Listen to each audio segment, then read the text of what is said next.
बिस्मिल्लाहिर्रहमानिर्रहीम। अस्सलाम वालेकुम। आज हम स्टार्ट करेंगे फार्मेसी टेक्नीशियन सेकंड ईयर का फार्मेसी लॉ एंड एथिक्स से रिलेटेड थर्ड लेक्चर है ये हमारा। और हमने इससे पहले दो लेक्चर्स कवर किए थे और उनकी डिटेल वीडियो मैंने शेयर की हुई है, आप उसको चेक कर सकते हैं। आज हम देखेंगे introduction to law and ethics. अब इंट्रोडक्शन टू लॉ से मुराद ये है कि फार्मेसी में हम जितनी भी प्रैक्टिस कर रहे होते हैं वो कुछ रूल्स के अकॉर्डिंग है। उनको हम यहाँ पे देखेंगे कि वो कौन कौन से रूल्स हैं, फार्मेसी के लॉज क्या होते हैं। तो फर्स्ट हम देखते हैं introduction to law and ethics. इसमें फर्स्ट है हमारे पास pharmacy law. Pharmacy law is a body of information about drugs, drug distribution and drug therapy. तो बेसिकली ये लॉ क्या है? ये लॉ है information about drugs. Drugs means medicine. Drug distribution, उनको आप देखते हैं एक मेडिसिन बनती है, यूएसए में बनी है, वो पूरी दुनिया में डिस्ट्रीब्यूट हो रही है। या अगर हम पाकिस्तान की एग्जांपल लें, एक मेडिसिन कराची में बनी है, पूरे पाकिस्तान में डिस्ट्रीब्यूट हो रही है। तो उसके लिए कौन कौन से लॉज हैं। और उसके बाद ड्रग थेरेपी, जो भी मेडिसिन्स आप यूज़ करते हैं, ठीक है, और जो मेडिसिन प्रिस्क्राइब होती हैं, जो मेडिसिन स्टोर होती हैं, उन सब से रिलेटेड जितनी भी इंफॉर्मेशन होगी उसको हम कहेंगे pharmacy law. The information is used by legislators, administrative agencies, and courts of law to assure that all parties to whom responsibilities have been assigned meet those responsibility. अब इस इंफॉर्मेशन को कौन यूज़ करेगा? Legislators. Legislators वो होते हैं जो कानून बनाते हैं, जैसे हमारे एमपीए और एमएनए होते हैं जो कानून बनाते हैं, उनको हम कहेंगे लेजिस्लेटर्स। एडमिनिस्ट्रेटिव एजेंसीज वो होंगी जो उस कानून को अमल दरामद करवाते हैं, ठीक है। जैसे अगर हम फार्मेसी की बात करें, फार्मेसी लॉ की बात करें, तो हमारे पास ड्रग रेगुलेटरी अथॉरिटी है पाकिस्तान की, ड्रैब जिसको हम कहते हैं, या ड्रग इंस्पेक्टर्स हैं जो उस कानून को, उस कानून का अमल दरामद करवाते हैं कि कोई उस लॉ से उस लॉ की खिलाफ वर्जी ना करे। जैसे एक कानून है ट्रैफिक से रिलेटेड, तो उसको ट्रैफिक वार्डन्स जो हैं वो इम्प्लीमेंट करवा रहे हैं, उसको हम एडमिनिस्ट्रेटिव एजेंसीज कहेंगे। उसके बाद जो लोग कानून तोड़ते हैं या खिलाफ वर्जी करते हैं, उनके लिए फिर कोर्ट्स ऑफ लॉ हैं। और ये सब हम इसलिए करते हैं ताकि एक प्रॉपर सिस्टम जो है मेडिसिन का, उसको रेगुलेट किया जा सके। अब पर्पस क्या है फार्मेसी लॉ का? पर्पस है फार्मेसी लॉ का, pharmacy law protects patient from harm that might occur if medications were use in ways that unnecessarily increase the risk of their causing harm. तो फार्मेसी लॉ बेसिकली पेशेंट को protect करता है ताकि patient को गलत चीज़ ना मिले, सही मेडिसिन मिले, जो लीगल मेडिसिन है वो मिले, जो रजिस्टर्ड मेडिसिन है वो मिले, और जो सही टेम्परेचर पे स्टोर्ड मेडिसिन है वो मिले। तो इसलिए हम फार्मेसी लॉ इम्प्लीमेंट करवाते हैं ताकि उससे हम पेशेंट को प्रोटेक्ट कर सकें। Some pharmacy laws relate to all drugs and the hazards of using them for therapeutic reasons. और कुछ मेडिसिन ऐसी होते हैं जिसके हैजर्ड्स हो सकते हैं, मींस साइड इफ़ेक्ट्स हो सकते हैं, अनडिज़ायरेबल इफ़ेक्ट्स हो सकते हैं जो किसी पेशेंट के लिए हार्मफुल हो सकते हैं। उसके अलावा other laws relate to a subset of a drug that have the potential for abuse. कुछ मेडिसिन हैं जिसका एब्यूज़ किया जाता है। अब देखिए हमारे माशरे में बहुत सी चीज़ें हैं जिसका हम एब्यूज़ करते हैं, ठीक है, गलत यूज़ करते हैं, मिस यूज़ करते हैं। तो ऐसे कुछ मेडिसिन भी हैं जिसका मिस यूज़ होता है, उसको भी हमने कंट्रोल करना है, और वो भी होगा through law. And these laws seek to restrict inappropriate use. Inappropriate use का मतलब है जो सही यूज़ है उसके अलावा जितना भी उसका यूज़ किया जा रहा है वो इनअप्रोप्रिएट यूज़ है, while not interfering with legitimate use. तो हमने यहाँ पे अब्यूज़ को भी रोकना है, इनअप्रोप्रिएट यूज़ को भी रोकना है, लेकिन जो जेन्युइन पेशेंट है, जो उसको मेडिसिन वाकई वो मेडिसिन चाहिए, उसके लिए कोई भी उसमें रुकावट ना हो। The primary goal of pharmacy law is to address the question how far should government go to protect people who use medication of their own choices in drug therapy. तो हम यहाँ पे देखते हैं बहुत सी मेडिसिन खुद से यूज़ की जाती हैं, उसको भी हमने कंट्रोल करना है। नेक्स्ट है हमारे पास स्ट्रक्चर ऑफ फार्मेसी लॉ। तो इसमें हम देखते हैं किस तरह का स्ट्रक्चर क्या है, फार्मेसी लॉज जो हैं उनको किस तरह से हमने डिज़ाइन किया हुआ है। तो फर्स्ट इसमें देखते हैं pharmacy law is regulated at federal and state levels. तो यहाँ पे हमारे पास दो लेवल्स हैं, एक federal level and state levels. हम यहाँ पे सिंपल वर्ड्स में कह सकते हैं, एक आप कह लें फेडरल और दूसरा स्टेट लेवल्स की जगह यहाँ पे हम प्रोविंसेस कह सकते हैं, ठीक है। फेडरल जो वफाक होता है, जो आपकी इस्लामाबाद गवर्नमेंट है, उसको हम कहते हैं फेडरल गवर्नमेंट। और जो सूबों की हुकूमत है, जैसे Punjab government, Sindh government, KPK government, Balochistan government, ये सब क्या हैं, ये आपके पास स्टेट लेवल्स हैं। Federal rules primarily relate to drug product. तो फेडरल रूल्स बेसिकली किससे रिलेटेड है? Related to drug product. Drug product का मतलब एक मेडिसिन, एक टैबलेट, एक सिरप, एक इंजेक्शन, उससे रिलेटेड है। While state rules primarily relate to people who practice pharmacy. और जो स्टेट रूल्स हैं, जो आपके सूबे के रूल्स हैं, जो पंजाब के रूल्स हैं, हम यहाँ पे पंजाब की बात कर लेते हैं, वो क्या होंगे? बेसिकली उन लोगों से रिलेटेड हैं जो प्रैक्टिस करते हैं फार्मेसी की। जैसे फार्मेसी टेक्नीशियंस हैं, फार्मासिस्ट हैं, ये हम लोग प्रैक्टिस करते हैं फार्मेसी की, तो वो हमसे रिलेटेड है, वो हमारी रजिस्ट्रेशंस करेंगे, वो हमारे एग्जाम्स लेंगे, ठीक है।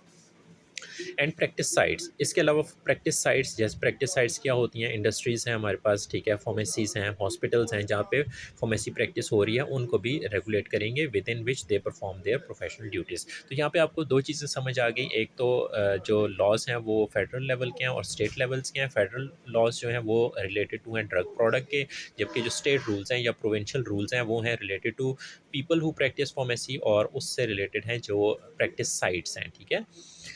नेक्स्ट है, as a general rule pharmacist are required to fulfil with the most restrictive law.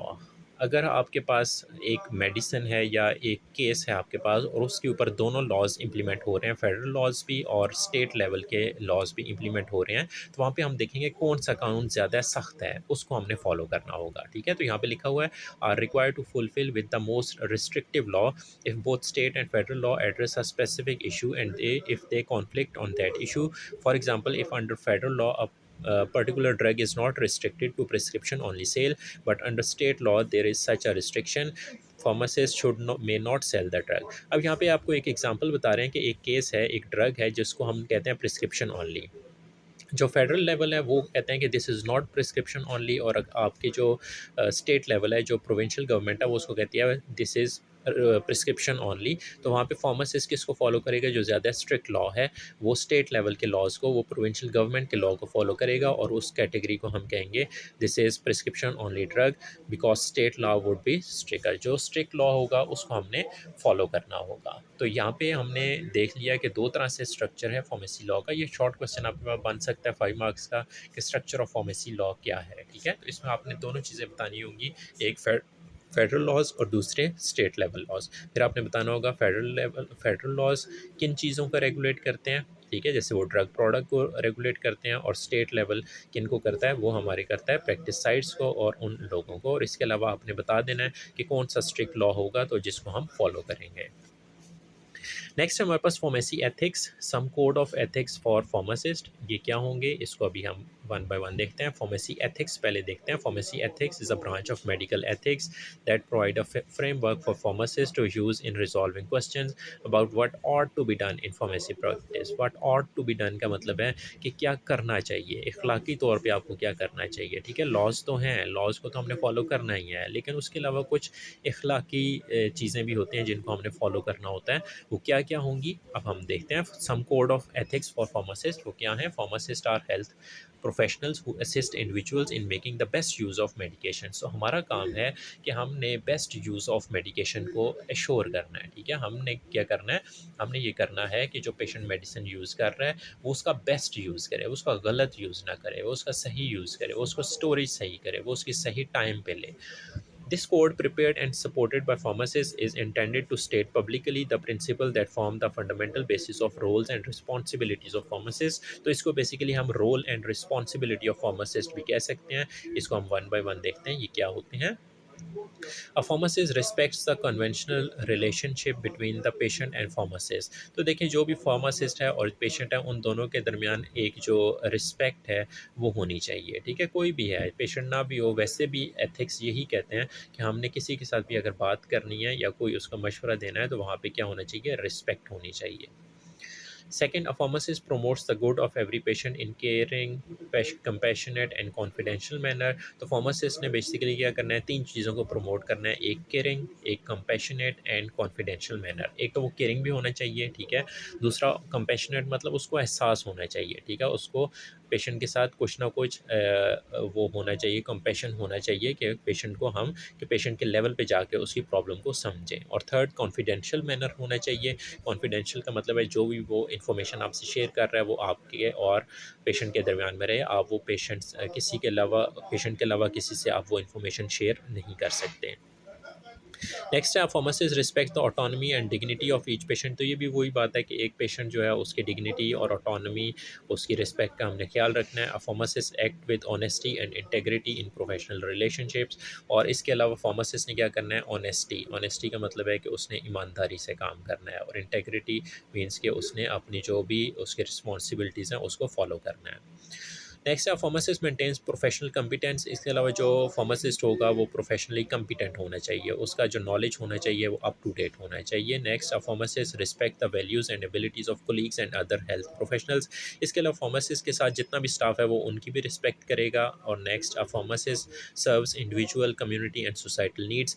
और फार्मासिस्ट जो है बेसिकली उसके जो आप कह लें कि विजन होना चाहिए वो इंडिविजुअल लेवल, आपके पास एक पेशेंट आया वो इंडिविजुअल लेवल है।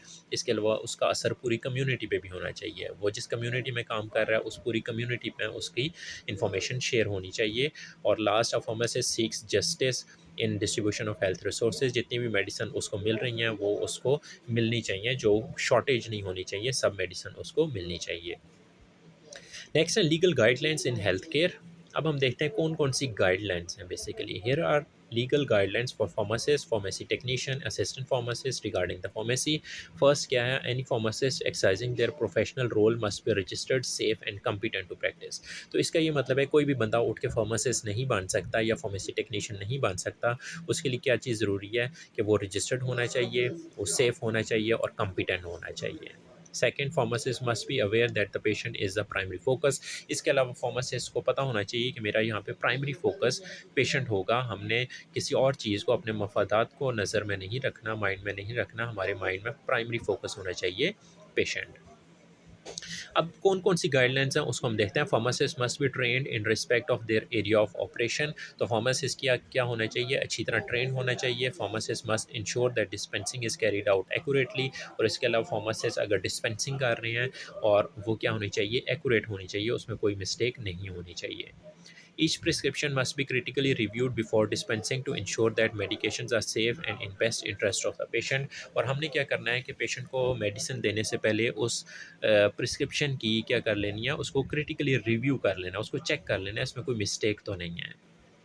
Next, a pharmacist must contact the prescriber regarding medicine and patient issues if needed. और अगर फार्मासिस्ट को कोई इशू आ रहा है, उसको कोई प्रॉब्लम है, उसको कोई कन्फ्यूजन है, तो वो क्या करेगा, प्रिस्क्राइबर, प्रिस्क्राइबर मीन्स डॉक्टर के साथ कंसल्ट कर लेगा, उसको कॉल कर लेगा, उससे वो इशू कन्फर्म कर लेगा। Next, patient must be given the complete details regarding their medicines at the time of dispensing so that they fully understand what the medicine is and what it is for। और उसके अलावा patient जो भी आपसे medicine ले रहा है उसके बारे में उसको कंप्लीट गाइड कर देना है ताकि वो घर जाके उसको आसानी से यूज़ कर सके, उसे कोई कन्फ्यूजन ना हो। उसके अलावा proper information must be given to patient regarding the safe storage of the medicine. उसके अलावा स्टोरेज कैसे करनी है वो भी आपने पेशेंट को बताना होगा। कुछ मेडिसिन के लिए स्पेशल स्टोरेज रिक्वायरमेंट्स होती हैं, रेफ्रिजरेटर 2 to 8 डिग्री सेल्सियस, उसमें भी हमने देखना होगा। Next, the medicine dispense must be suitable quality, fit for use, suitably package and label manner. जो भी मेडिसिन हम डिस्पेंस करेंगे वो सुटेबल क्वालिटी की होनी चाहिए, प्रॉपरली पैकेज होनी चाहिए और उसका अच्छे से लेबल लगा होना चाहिए। Next, pharmacist should ensure that the necessary facilities, equipment and materials are present. जो भी इक्विपमेंट्स चाहिए, फैसिलिटीज़ चाहिए, वो भी सब प्रेजेंट होनी चाहिए। और नेक्स्ट है इसमें pharmacy should be clean and weight must be accurate. आप जो भी फार्मेसी में काम करें साफ़ सुथरे तरीके से करें, क्योंकि फार्मेसी में आप हेल्थ से रिलेटेड पेशेंट को डील कर रहे हैं, तो आप इस सफाई का ख़ास ख्याल होना चाहिए। और जो भी अगर हम मेडिसिन प्रिपेयर कर रहे हैं, डिस्पेंस कर रहे हैं, कंपाउंडिंग कर रहे हैं, तो उसमें जो वेट होगा, ठीक है, हमने चीज़ों का वेट करके इंग्रेडिएंट्स का जो वेट करेंगे वो क्या होना चाहिए, एक्यूरेट होना चाहिए। तो ये कुछ गाइडलाइंस हैं जिनको हम फॉलो करते हैं, ठीक है। फार्मेसी में आपने कोई भी काम करना है तो ये आपके पास कुछ गाइडलाइंस हैं जिसमें मेजॉरिटी वही हैं जो हम कॉमनली रिपीट भी करते हैं या आपने देखा भी होगा, ठीक है। नेक्स्ट हमारे पास डिफरेंट टाइप्स ऑफ ड्रग्स, इसमें हम देखते हैं narcotic drugs, poisonous drugs. First हम देखते हैं narcotic drugs. Narcotic drugs should be carefully stored because the demand of this drug is high and could be stolen easily. तो फर्स्ट ये समझ लें, नारकोटिक्स ड्रग जो होती हैं ये बेसिकली ऐसी मेडिसिन होती हैं जिसको हमने कंट्रोल ड्रग्स भी कहते हैं, ठीक है। इसको हम विदाउट प्रिस्क्रिप्शन इशू नहीं कर सके क्योंकि इनका मिसयूज़ हो सकता है, अब्यूज़ हो सकता है, लिहाजा हमने इनको, इनकी स्टोरेज भी प्रॉपर करनी है और इसको विदाउट प्रिस्क्रिप्शन सेल भी नहीं करना है। Second, at the time of closing these drug should be checked in regular basis. और हमने क्या करना है, जब भी हम क्लोजिंग करेंगे डेली, उसमें हमने इसको चेक कर लेना है कि जितनी आपके पास प्रिस्क्रिप्शन हैं, प्रिस्क्रिप्शन में अगर उस मेडिसिन की 100 टैबलेट्स आज आपके पास प्रिस्क्रिप्शन आई हैं तो वो 100 ही सेल हुई भी होनी चाहिए, ज़्यादा नहीं होनी चाहिए, ताकि हम उसको चेक कर सकें कि इसका कोई मिसयूज़ तो नहीं हो रहा, या इसका थेफ्ट तो नहीं हो रहा, या इसकी स्टीलिंग तो नहीं हो रही। ठीक है, तो इसको हमने ख़ास फोकस करना है नारकोटिक ड्रग्स को। इसके लिए हम सेपरेट कैबिनेट भी बना सकते हैं, आप डायग्राम में देख सकते हैं, एक सेपरेट कैबिनेट भी बना सकते हैं इसको, जिसके लिए हम इसको लॉक में भी रखेंगे। नेक्स्ट है पॉइजनस ड्रग्स। पॉइजनस ड्रग के ऊपर एक सिंबल बना होता है, जो यहाँ पे भी आप देख रहे हैं बना हुआ है, और उसमें को रेड ट्रायंगल में हम सिंबल को शो करते हैं और उसमें हम पॉइजन लिख देते हैं। Poisonous drugs must be in a lock. जितनी भी पॉइजनस ड्रग्स हैं इनको हमने लॉक में रखना होगा। These drugs should be sold only to needy patients and it should be confirm that the patient is well aware from the poisonous this poisonous drug. तो जो कुछ मेडिसिन ऐसी हैं जो पॉइजनस ड्रग्स होती हैं, ठीक है, जिनको हम गलत यूज़ नहीं कर सकते, या जो सिर्फ मेडिसिन पेशेंट को डॉक्टर एडवाइस करेगा सिर्फ उसी को हम देंगे। अगर उसकी वो डोज अप एंड डाउन करेगा, ज़्यादा करेगा डोज, तो वो पॉइजनस हो सकती हैं। Second, on the boxes of poisonous drug, there should be poisonous written with red ink and in bold font with a skull and bones picture। तो ये मैंने पहले ही आपको बता दिया कि इसमें हम क्या करेंगे, एक ट्रायंगल बनाएंगे। मेडिसिन आप देखेंगे इसके ऊपर ट्रायंगल बनी हुई होती है, उसके अंदर हम पॉइजनस लिखेंगे कि ये पॉइजनस मेडिसिन है, और उसको हम स्कल एंड बोन की पिक्चर से शो करेंगे ताकि उसको दूर से ही पहचानी जा सके कि ये पॉइजनस ड्रग है। Next, on the label, there should be antidote medication written for the purpose of emergency treatment if someone takes this poison mistakenly। और इसके जो लिटरेचर होगा उसके ऊपर इस मेडिसिन का एंटीडोट होता है, जो इसकी अगर पॉइजनिंग हो गई है तो उसको ख़त्म करने के लिए जो मेडिसिन हम यूज़ करेंगे उसे हम एंटीडोट कहेंगे। वो इसके लिटरेचर के ऊपर मेंशन होनी चाहिए, ताकि अगर कभी पॉइजनिंग हो जाए या गलती से कोई ज़्यादा यूज़ कर ले मेडिसिन, तो उसके लिए हम कैसे इसको एंटीडोट करेंगे, इसको कैसे इसके असरात से बचाएंगे पेशेंट्स को। Next, sale register must be used for the entry of sold poison in which there must be poison name with the buyer name entered। और इसके लिए हम एक रजिस्टर भी रखेंगे जिसमें हम नारकोटिक ड्रग्स और पॉइजनस ड्रग की जो सेल होगी उसकी एंट्री करेंगे। मींस जितने भी पेशेंट आपके पास आएंगे, अगर वो पॉइजनस ड्रग्स और नारकोटिक ड्रग्स उनकी प्रिस्क्रिप्शन के ऊपर मेंशन है तो उसको हम रजिस्टर के अंदर रिकॉर्ड कर लेंगे। रजिस्टर के अंदर उसकी एंट्री कर लेंगे, पेशेंट का नाम लिख लेंगे, तो डेट लिख लेंगे, और जितनी टैबलेट्स आपने दी हैं वो भी उसमें लिख देंगे। नेक्स्ट कैटेगरी हमारे पास प्रेगनेंसी रिलेटेड ड्रग्स। बहुत सी ऐसी मेडिसिन होती हैं जो सिर्फ लेडीज़ के लिए होती हैं, हार्मोनल होती हैं, एक स्पेसिफिक कंडीशन, एक specific time duration, pregnancy related जो मंथ्स होते हैं उसमें हम सिर्फ वो मेडिसिन देंगे। इस तरह की मेडिसिन को हम कहेंगे प्रेगनेंसी रिलेटेड ड्रग्स। इसमें डिफरेंट होती हैं, कुछ कॉन्ट्रासेप्टिव्स होते हैं, कुछ एबॉर्टिफिशेंट्स होते हैं, कुछ हार्मोनल्स होते हैं। इनको हम कहेंगे these are pregnancy related drugs. इनमें हम क्या करेंगे, be careful regarding the storage and sale of abortifacient drugs, drugs that includes abortion and contraceptive drugs, birth control drugs to prevent pregnancy in the women. तो बहुत सी ऐसी medicine हैं जो जिसकी डिफरेंट क्लासेस हैं। इसमें कॉन्ट्रासेप्टिव्स भी आ जाते हैं, इसमें अबॉर्टिफिशिएंट ड्रग्स भी आ जाती हैं, इसमें हार्मोनल ड्रग्स भी आ जाती हैं। तो इसके लिए हम एक स्पेशल कैटेगरी बना लेंगे जिसको हम कहेंगे these are pregnancy related drugs. These drugs should be stored in separate cabinet. Record of these medicines should be maintained according to the law। Next है एक्सपायरी कंट्रोल। तो जितनी भी मेडिसिन आपके पास फार्मेसी में अवेलेबल होती हैं उसकी एक फ़िक्स्ड एक्सपायरी डेट है जो उसके पैक के ऊपर मेंशन होगा। तो इसको भी हमने कंट्रोल करना होगा, हमने चेक एंड बैकना होगा कि कोई मेडिसिन जो एक्सपायर होने वाली है या उसमें कुछ टाइम रह गया तो उसको हमने स्पेशल नज़र में रखना होगा। और जो भी पॉलिसी है कंपनी के साथ, अगर किसी कंपनी कहती है कि इसको हम 3 मंथ्स पहले एक्सचेंज कर लेंगे या एक्सपायर होने के बाद हम उठा लेंगे, तो उस तरह से आपने उसी को फॉलो करना होगा। नेक्स्ट है bill warranty. This is a specific written text bill which is issued to the buyer at the time of sale from the wholesaler or pharmaceutical company। तो फार्मेसी जो है, जब भी फार्मेसी या मेडिकल स्टोर जब भी कहीं से मेडिसिन परचेज करते हैं किसी डिस्ट्रीब्यूटर से या किसी कंपनी से, तो उनको जो बिल मिलता है उसके ऊपर वारंटी लिखी होती है। ऐसा नहीं है कि वो ऐसे ही बस एक बिल ले लेगा, वो बिल क्या होगा, वो बिल वारंटी होगी। ठीक है। The purpose of warranty is to ensure that the medicine is manufactured according to law and standards. The wholesaler pharmaceutical company would be responsible if any type of violation found in manufacturing और standards. तो इस warranty का basic मकसद ये होगा कि जो pharmacy और मेडिकल स्टोर वाला है उसको तसल्ली होगी जो मेडिसिन मैं ले रहा हूँ, जो मेडिसिन मैं परचेज़ कर रहा हूँ और जो मेडिसिन आगे मैंने पेशेंट को देनी है वो जेन्युइन मेडिसिन है। और कल को उसमें अगर कोई मसला आएगा तो जो बंदा मुझे वारंटी दे रहा है वो उसका रिस्पॉन्सिबल होगा। तो ये वारंटी का एक इम्पॉर्टेंट फैक्टर होता है कि अगर आप जेन्युइन मेडिसिन परचेज़ करना चाहते हैं तो हमेशा आप वो परचेज़ करें मेडिसिन जो आपको वारंटी देगा, और जेन्युइन वारंटी, ऐसे लिख के वारंटी दे देना ऐसे नहीं होगा, ठीक है। प्रॉपर जो वारंटी है, प्रॉपर वारंटी वही दे सकता है जिसकी वो चीज़ है। आप यहाँ पे एग्जांपल ले लें कि आपके पास डिफरेंट मोबाइल फ़ोन्स हैं, सैमसंग भी, आईफ़ोन भी। आईफ़ोन वाले सैमसंग की वारंटी नहीं दे सकते। इसी तरह कोई बंदा आपके पास आता है, इस मेडिसिन की वारंटी देता है, आपने देखना होगा कि क्या वाक़ई वो उस मेडिसिन की वारंटी दे भी सकता है या नहीं। ऐसे लिख के दे देना नहीं है। आप आईफ़ोन ले रहे हैं और कोई सैमसंग वाला आपको लिख के दे देता है कि ये वारंटी है, वो वारंटी कल को क्लेम नहीं होगी। सेम केस है मेडिसिन का भी। तो इसमें भी हमने देखना होगा कि मेडिसिन को हमने किस तरह से प्रॉपर जो चैनल है या प्रॉपर रूल्स हैं, प्रॉपर लॉज़ हैं, उनके मुताबिक वारंटी आपने डिमांड करनी होगी जो भी मेडिसिन आपको फार्मेसी पे सप्लाई करेगा। मैंने एक बिल लिया है जो हमारे पास फार्मेसी में आता है, उसके एंड पे मैं आपको शो करता हूँ कि कैसे बिल वारंटी है। इसमें देखें, ये बिल के एंड पे लिखा होता है, आप जो भी मेडिसिन लेंगे, परचेज़ करेंगे, उसके एंड पे ये लिखा होगा।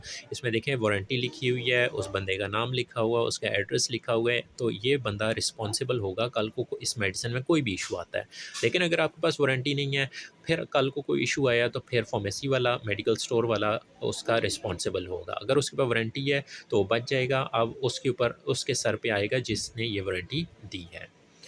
उम्मीद है आपको ये टॉपिक समझ आ गया होगा, ठीक है। अगर आप ने अभी तक चैनल को सब्सक्राइब नहीं किया तो आपसे रिक्वेस्ट है चैनल को सब्सक्राइब कर लें। मैं कोशिश करूँगा सारे इंपॉर्टेंट टॉपिक से रिलेटेड वीडियोज़ अपलोड करूँ, ठीक है। Thank you.